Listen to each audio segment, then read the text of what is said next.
In today's video, I'm going to teach you how to fix Zoom error 104101 on Windows 10 and 11.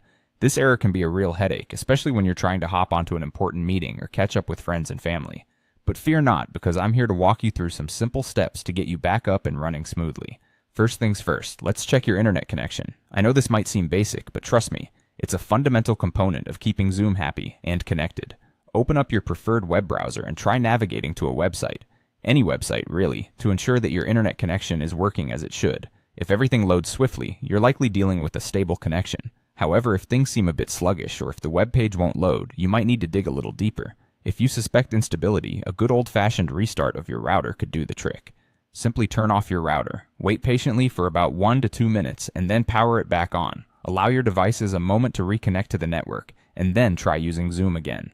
Often, this simple reset can clear up network issues that might have been causing Zoom to balk in the first place. Now, if your internet connection isn't the culprit, let's move on to ensuring that any VPNs or proxy settings aren't interfering. Now, VPNs are great for privacy, but they can sometimes trigger the dreaded Zoom error 104101 because they can affect how your device connects to the internet, and in turn, to Zoom. If you are running a VPN app, it's time to temporarily disable it. Close down the program by navigating to its interface and looking for an option to disconnect or turn off the VPN. If you don't see an immediate improvement, we'll dive a bit deeper into system settings to make sure there aren't any sneaky proxy settings at work either. To check for and disable proxy settings, you'll want to head over to Settings on your Windows device. In the Settings menu, navigate to Network Options and then find the Proxy section. Once you're in the proxy settings, simply toggle any proxy pieces to the off position. This ensures there's no additional network hijinks that might be interrupting your Zoom experience.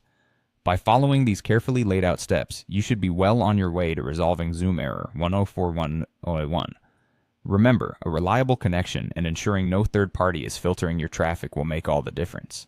Thanks for watching, and I hope these tips help you enjoy a smoother, error-free Zoom call.